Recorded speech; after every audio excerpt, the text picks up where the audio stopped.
ઘણા લાંબા સમય પછી આપણે વિજ્ઞાનની દુનિયામાં ફરીવાર જશું સદીઓમાં કે પાઠ નંબર 7 ની અંદર સદીઓની વિવિધતા, જેમાં આપણે પૃષ્ઠવંશીઓના 5 સમૂહ પાડ્યા છે.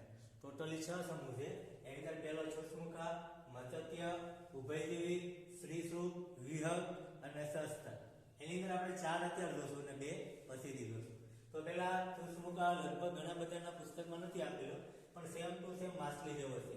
ફક્ત એના શરીરના બંધારણમાં ફેરફાર છે. શરીરના અમુક બંધારણની અંદર છે ઢીંગલા નથી આવેલા, શરીર ગોળાકાર હોય અને લાંબુ હોય, આવો જ છે ડિફરન્સ. બાકી મોટાભાગની માછલીઓના શરીર ઉપર ભીંગડા આવેલા હોય. આટલો તફાવત એની અંદર આવેલો છે. તો જોઈએ આપણે 6 પ્રકાર, એના ગુણધર્મો શું કહેવા માંગે છે. તો પહેલો પ્રકાર છે છોસમુખા. જડબા વિહીન છોસમુખા હોય, મતલબ કે એને મોઢું હોતું નથી, જડબું ના હોય, જે ખોરાક આવે એને બધું ગળી જવાનું હોય. બીજું કે વિસ્તરેલું શરીર અને વર્તુળાકાર, લાંબુ હોય અને ગોળાકાર આકાર હોય. શ્લેષ્મત્વસા, ચામડી ઉપર છે ચીકણો પદાર્થ હોય અને ભીંગડા વિહીન હોય છે. તે મોટા ભાગે પરોપજીવી છે અને નિવાસ છે એ દરની અંદર, કે જ્યાં પાણી હોય, પાણી અંદર માટી, પથ્થરો હોય એની દરમાં રહેતા હોય છે. એના ઉદાહરણ જો જોઈએ તો પેટ્રામાઇઝોન, લેપ્રી અને માઇક્સિન એગફિશ એવા 2 પ્રકારના ઉદાહરણો છે, જેના થકી આપણે છોસમુખા પ્રકારનો સમજી શકીએ. તો કે આ બધી પુસ્તકની અંદર તો આપણને વાતો લાગે, પણ જ્યારે રૂબરૂ આપણે એના ગુણધર્મો ચેક કરાય તો આપણને વધારે સમજણ પડે, પણ આપણી પાસે એવું અવેલેબલ નથી. આગળ જોઈએ મત્સ્ય વર્ગ, માછલીનો વર્ગ. સમુદ્ર અને મીઠા બંને પાણીમાં રહી શકે છે. ક્યાં ક્યાં રહી શકે? સમુદ્રમાં પણ રહે અને મીઠા પાણીમાં બંને જગ્યાએ રહી શકે, પણ ગુણધર્મો સરખા રહે છે. ત્વચા ઉપર ભીંગડા કે પ્લેટોથી, લાંબો એકદમ પટ્ટાથી ઢંકાયેલી મજબૂત પટ્ટો. ત્વચા તરવા માટે પૂતળીનો ઉપયોગ કરે, ઝાલરનો ઉપયોગ કરવા માટે નહીં થાય, યાદ રાખજો. તરવા માટે પૂતળીનો ઉપયોગ કરે, ભીંગડાથી ઢંકાયેલું હોય, ત્વચા ચામડીની પ્લેટોથી હોય. પછી તેનું શરીર ચપટું, રેખીય કે ત્રાકાકાર. ત્રાકાકાર એટલે ત્રિકોણાકાર. ચપટું પણ હોય, એકદમ રેખીય સીધું પણ હોઈ શકે અથવા ત્રિકોણાકારનું પણ હોઈ શકે. શ્વસન માટે ઝાલરનો ઉપયોગ કરે, જે ઓક્સિજનની અંદર પાણીમાં જે ઓગળેલો ઓક્સિજન હોય, પાણીમાં ઓગળેલો O2 તરવા માટે ઝાલરનો ઉપયોગ આ કરે છે. અસમતાપીય છે, મતલબ કે એનું તાપમાન જાળવવું ખૂબ જ જરૂરી છે. અસમતાપીય એટલે પાણીની બહાર રહી શકે નહીં. હૃદય દ્વિખંડી, બંધ પ્રકારનો રુધિરાભિસરણ તંત્ર, મતલબ કે હૃદયની અંદર 2 ખંડો આવેલા છે, એને કાપશો તો ગમે તેટલું બ્લડ નીકળી શકે. અને હૃદય 2 ખંડો હોવાથી સીધું જ શરીરમાં લોહી પહોંચે છે, હૃદયની અંદર શુદ્ધિકરણ થતું નથી. ઈંડા આપે છે. કેટલીક માછલીઓનું કંકાલ માત્ર કાસ્થીનું જ બનેલું હોય, અમુક માછલીઓનું કંકાલ છે અસ્થિનું બનેલું હોય. તો જેનો કાસ્થીનું કંકાલ બનેલું હોય, એની કાસ્થી મતલબ કે હાડકા મજબૂત હોય અને અસ્થિનું હોય એના હાડકા નબળા હોય છે. ઉદાહરણ તરીકે શાર્ક, ઇલેક્ટ્રિક રેફિશ, સ્ટિંગ રેફિશ, આ બધી માછલી છે એનું કંકાલ કાસ્થીનું બનેલું હોય. અને જ્યારે ટ્યુના કે રોહુ, લાઇનફિશ, ઉડતી માછલી, હેમાબાસ, આ બધી માછલીઓ હોય છે એના ઉદાહરણ છે, એનું કંકાલ છે એ અસ્થિનું બનેલું હોય છે.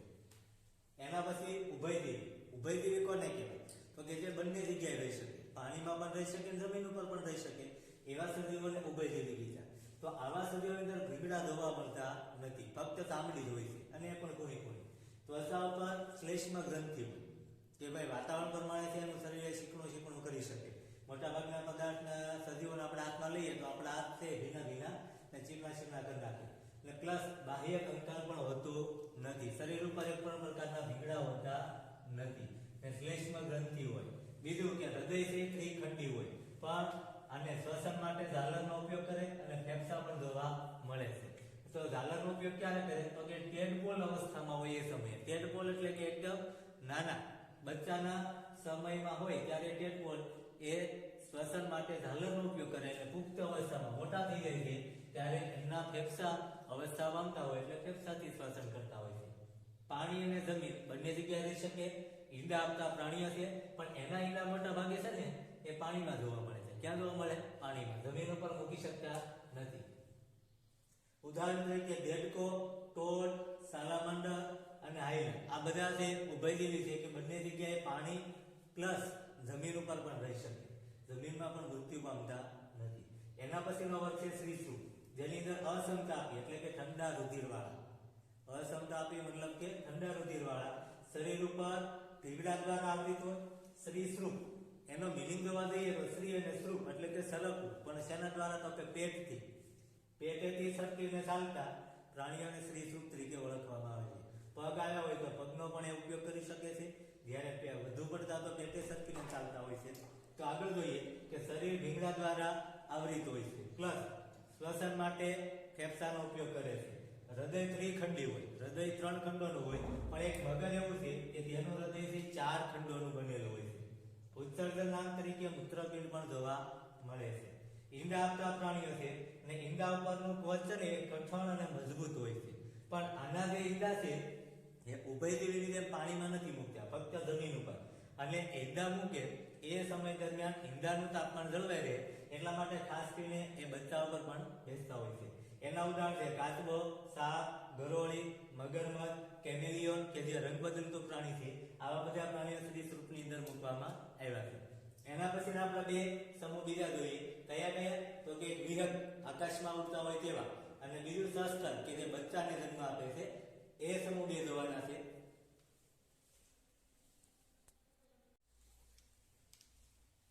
હેલો વિદ્યાર્થી મિત્રો, આગળના બે સમૂહ આપણે જોવા જઈએ તો એની અંદર પહેલો હશે વિહંગ, જેનું આપણે કીધું હતું કે આકાશમાં ઉડી શકતા પ્રાણીઓને વિહંગ કહેવાય, કે તેઓ સમતાપી, હુંફાળા રુધિરવાળા, અસમતાપી એટલે ઠંડા રુધિરવાળા. જ્યારે સમતાપી એટલે હુંફાળા કે જેનું ખૂન થોડું ગરમ હોય, હૃદય 4 ખંડોની અંદર વિભાજિત થયેલું હોય. સમતાપી હૃદય 4 ખંડોમાં વિભાજિત, ઈંડા મૂકે છે, મતલબ કે તે બચ્ચાને જન્મ નથી આપતા. એટલું પણ આપણે ખાસ નોંધ કરી શકીએ કે જે પ્રાણીઓને કાન આવેલા હોય તે બચ્ચાને જન્મ આપે, જે પ્રાણીઓ કે પક્ષીઓને કાન નથી હોતા એ ઈંડા મૂકે છે. આના ઉપરથી પણ આપણે ખાસ ખ્યાલ આવે કે તે ઈંડા મૂકે. બે જોડ ઉપાંગો, બે જોડ મતલબ કે 4 ઉપાંગો હોય, બે જોડ, બે ભેગા થાય ત્યારે એક જોડ બને, બે જોડ એટલે 4 ઉપાંગો હોય. તેમાંથી અગ્ર ઉપાંગો છે ને એ પાંખોમાં રૂપાંતર પામે અને તેનો ઉપયોગ તે ઉડવા માટે કરે, જ્યારે અગ્રની જગ્યાએ પશ્વ એટલે કે પાછળના જે બે ઉપાંગો હોય એ બેસવા માટે અથવા શરીરનું બેલેન્સ જાળવવા માટે કરતા હોય છે. શરીર પાંખોથી ઢંકાયેલું હોય અને જે શરીરનું ખાસ કરીને રક્ષણ કરે છે. શ્વસન માટે ફેફસા હોય છે. ઉદાહરણ તરીકે સફેદ બગલો, બતક, શાહમૃગ, કબૂતર, ચકલી, કાગડો. આની સિવાય આપણે આજુબાજુ જોવા મળતા મોટા ભાગના બધા પક્ષીઓ છે એ વિહંગ વર્ગની અંદર સમાવેશ કરવામાં આવે છે. તો મોટા ભાગે આપણે આનાથી સૌથી વધારે પરિચિત છીએ, પણ આટલા બધા ગુણધર્મો આપણને ખાસ ખબર હતા પણ નોંધ કરી ન હતી. તો હવે કરશું. ત્યારબાદ આવે છે સસ્તન વર્ગ. સમતાપી વિહંગની જેમ હુંફાળા રુધિરવાળા પ્રાણીઓ છે. હૃદય 4 ખંડોમાં છે, આનું હૃદય પણ 4 ખંડોમાં હતું. સમતાપી એટલે કે હુંફાળા રુધિરવાળા.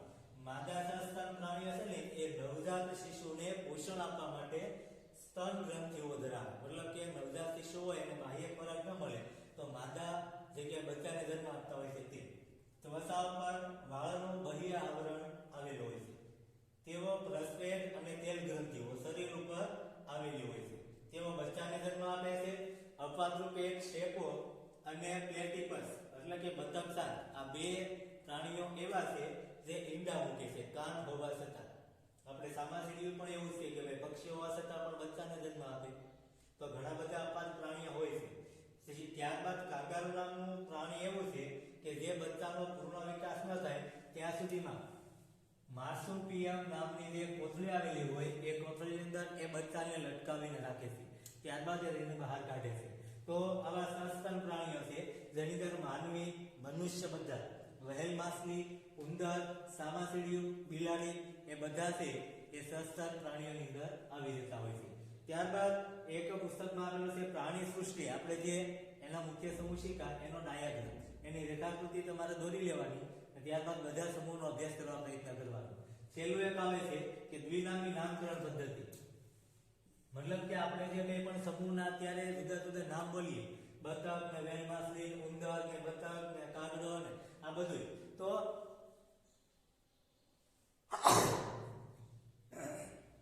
કોઈ પણ સજીવનું નામ છે ને એ ભાષા પ્રમાણે અલગ અલગ હોય. દાખલા તરીકે આપણે ટાઈગર એટલે વાઘ, હિન્દીમાં બાઘ કહેવાય, કબૂતર, ટીઝર. તો આમ જેટલી ભાષા હોય, સંસ્કૃત, હિન્દી, ગુજરાતી, તમિલનાડુ, કન્નડ, આમ બધી ભાષામાં દરેક સજીવ કે પ્રાણીનું નામ અલગ અલગ હશે.